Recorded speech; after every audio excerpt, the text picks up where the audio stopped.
નમસ્કાર વાલી મિત્રો અને વિદ્યાર્થી મિત્રો, હું છું ધ્રુવીલ સર અને આજે ઉત્તરાયણ છે. હિન્દુ પંચાંગ અનુસાર જ્યારે સૂર્ય ભગવાન ઉત્તર દિશામાં ગતિ કરે છે તેને આપણે ઉત્તરાયણ તરીકે ઓળખીએ છીએ અને ઉત્તરાયણથી જ દિવસો લાંબા અને રાત ટૂંકી થાય છે. આથી દિવસ દરમિયાન પુષ્કળ પ્રમાણમાં સૂર્યપ્રકાશ અને નવી એનર્જી મળે છે. ઉત્તરાયણને આપણે સૌ બધા પતંગ અને દોરીથી ઉજવીએ છીએ. મારે વિદ્યાર્થી મિત્રોને પતંગ અને દોરીથી એક મેસેજ આપવો છે કે પતંગ એ આપણું લક્ષ્ય છે, આપણો ગોલ છે, આપણું પરિણામ છે, આપણી મંજિલ છે, જ્યારે દોરી એ આપણી મહેનત છે.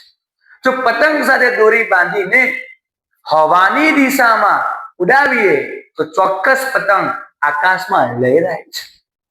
એમ વિદ્યાર્થી મિત્રોને પણ જણાવવાનું કે દોરી આપણા હાથમાં હોય છે, એટલે કે મહેનત એ આપણા હાથમાં હોય છે.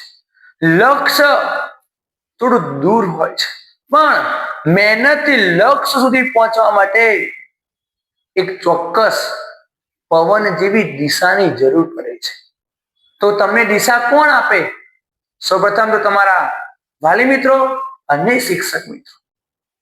જો દરેક વિદ્યાર્થી મિત્રો પોતાના વાલી મિત્રો અને શિક્ષક મિત્રો જે દિશા દર્શાવે છે એ દિશામાં જો પોતાની મહેનત ચાલુ રાખે, સતતના સતત અને સખત મહેનત ચાલુ રાખે તો પવન જેમ આકાશમાં લહેરાય છે ને એમ એક દિવસે દરેક વિદ્યાર્થી મિત્રોનું સપનું, પરિણામ, લક્ષ્ય એ પણ આખા આકાશમાં લહેરાશે. પરમ દિવસ એટલે કે 16 તારીખથી દ્વિતીય સામયિક પરીક્ષા ધોરણ 9 થી 12 વિદ્યાર્થી મિત્રોને શરૂ થાય છે.